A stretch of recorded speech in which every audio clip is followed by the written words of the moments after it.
ఇదండి జొన్న రవ్వతో వెజిటబుల్ ఉప్మా. చాలా చాలా బాగుంటుంది. మంచి శక్తివంతమైన ఆహారం అండి ఇది. ఎముక పుష్టికి చాలా మంచిది. పొట్ట శుద్ధి కూడా జరుగుతుంది. దీన్ని బ్రేక్ఫాస్ట్లో కానీ, లంచ్లో కానీ, డిన్నర్లో కానీ తీసుకోవచ్చు. మీరు చేసి రుచి చూడండి. మీకు కనుక వీడియో నచ్చినట్టయితే లైక్ చేయండి, షేర్ చేయండి, సబ్స్క్రైబ్ అవ్వండి. మా వీడియోలు చూస్తున్నందుకు thank you friends. Hi friends, ఈరోజు జొన్న రవ్వతో ఉప్మా చేసుకుందాం. ఇప్పుడు ఈ జొన్నలతో రవ్వ ప్రిపేర్ చేసుకుందాం. ఇవి తెల్ల జొన్నలండి. 1 కేజీ తెల్ల జొన్నల్ని శుభ్రంగా కడిగి ఆరబెట్టేసుకోవాలి. ఈ ఆరిపోయిన జొన్నల్ని ఇప్పుడు మనం వేయించేసుకుందాం. కడాయిలో కొద్ది కొద్దిగా పోసుకుంటూ వేయించేసుకోవాలి.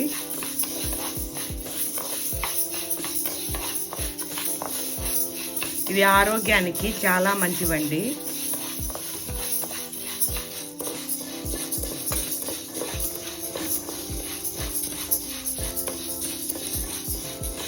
జొన్నలు వేగిపోయాయి. వీటిల్ని పక్కకు తీసేసుకోవాలి. మిగిలిన జొన్నల్ని కూడా ఇదే విధంగా వేయించేసుకోవాలి.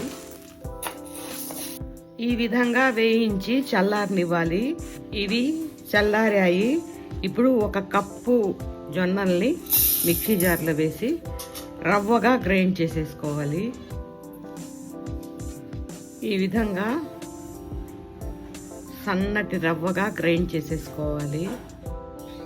ఇప్పుడు ఈ కప్పు రవ్వతో వెజిటబుల్ ఉప్మా చేసుకుందాం. ఇప్పుడు కడాయి పెట్టుకొని ఆయిల్ వేసి పోపు గింజలు, శనగబేడలు, 1/2 కప్పు ఉల్లిపాయ ముక్కలు, 4 పచ్చిమిర్చి కొద్దిగా వేగనివ్వాలి.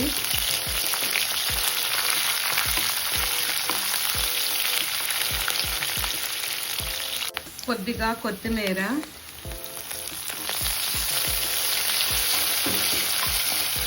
1/4 కప్పు పచ్చి బఠానీలు, 1/4 కప్పు క్యారెట్ ముక్కలు, 1/4 కప్పు బంగాళాదుంప ముక్కలు వేసి వేయించుకోవాలి.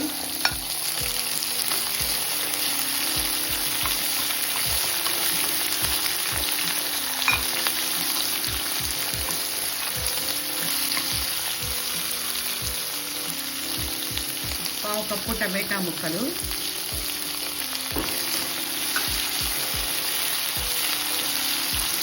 కొద్దిగా సాల్ట్ వేసి వేయించుకోవాలి. కొద్దిగా కరివేపాకు. ఈ కూరగాయ ముక్కలన్నీ కొంచెం సేపు మగ్గించుకోవాలి. మూత పెట్టి మగ్గించుకోవాలి. ఇప్పుడు మనం గ్రైండ్ చేసుకున్న కప్పు రవ్వని వేసి కొంచెం సేపు వేయించుకోవాలి.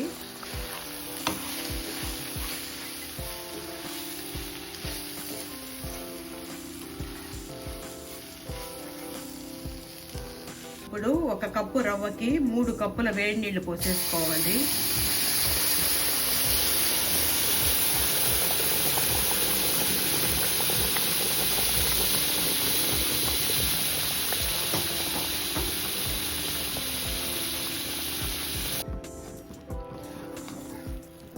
ఇప్పుడు సిమ్లో పెట్టి మూత పెట్టి మగ్గనివ్వాలి.